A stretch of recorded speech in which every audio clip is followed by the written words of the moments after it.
wabarakatuh. Tabiun, salam pramuka. Perkenalkan, nama saya Justin dari Prodi Pendidikan Kimia angkatan 2020 dari kelas B dengan NPM 2013023024. Keren. Oke banget. Peace. Sini saya akan menjelaskan tentang Undang-Undang Kepramukaan. Undang-Undang Kepramukaan terdapat pada Undang-Undang Republik Indonesia Nomor 12 Tahun 2010 tentang Gerakan Kepramukaan. Bab 1 tentang ketentuan umum. Di dalam pasal 1 terdapat 14 ayat. Ayat pertama menjelaskan tentang gerakan pramuka, ayat kedua menjelaskan pramuka, ayat ketiga menjelaskan kepramukaan, ayat keempat menjelaskan pendidikan pramuka, ayat kelima menjelaskan gugus depan, ayat keenam menjelaskan tentang pendidikan dan pelantikan kepramukaan, ayat ketujuh menjelaskan tentang satuan komunitas pramuka, ayat ke-8 menjelaskan tentang satuan karya pramuka, ayat ke-9 menjelaskan gugus dharma pramuka, dan ayat ke-10 menjelaskan tentang kuartir pramuka. Ayat ke-11 menjelaskan tentang majelis pembimbing, ayat ke-12 tentang pemerintah pusat, ayat ke-13 menjelaskan tentang pemerintah daerah, dan ayat ke-14 menjelaskan tentang menteri. Bab 2 tentang asas, fungsi, dan tujuan pramuka. Pasal 2, gerakan pramuka berasaskan Pancasila. Pasal 3, gerakan pramuka berfungsi sebagai wadah untuk mencapai tujuan pramuka. Pasal 4, gerakan pramuka bertujuan untuk membentuk sikap pramuka agar memiliki kepribadian yang beriman, bertakwa, berakhlak mulia, berjiwa patriot, taat hukum, disiplin, serta menjunjung tinggi nilai-nilai leluhur bangsa dan memiliki kecakapan sebagai kader bangsa untuk mencapai dan membangun negara kesatuan Republik Indonesia, mengamalkan Pancasila, dan melestarikan lingkungan hidup. Bab 3 tentang pendidikan kepramukaan. Bagian 1 dasar kode kehormatan, kegiatan, nilai-nilai, dan sistem AMONG. Pasal 5. Pendidikan kepramukaan berlandaskan pada nilai dan kecakapan dalam upaya membentuk kepribadian dan kecakapan hidup pramuka.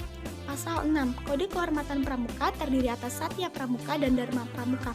Pasal 7. Kegiatan pramuka berlandaskan pada kode kehormatan yang telah disebutkan pada pasal 6 tadi. Pasal 8. Intinya bahwa nilai kehormatan yang dimaksud adalah 10 dasar dharma pramuka. Pasal 9. Kecakapan sebagaimana dimaksud adalah kecakapan umum dan kecakapan khusus. Pasal 10.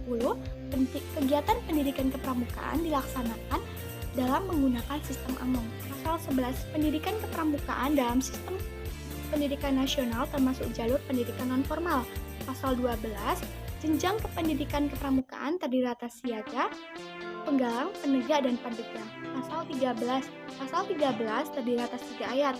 Ayat pertama, setiap warga negara yang berusia 7-25 tahun berhak ikut serta sebagai peserta didik dalam pendidikan kepramukaan.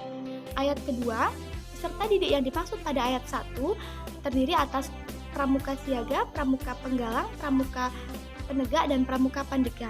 Ayat 3, peserta didik yang disebutkan pada ayat 1 disebut sebagai anggota muda. Pasal 14. Pasal 14 juga terdiri atas 3 ayat. Ayat pertama, tenaga pendidik dalam pendidikan kepramukaan terdiri atas 4. Yang pertama pembina, yang kedua pelatih, ketiga pamong, dan keempat instruktur.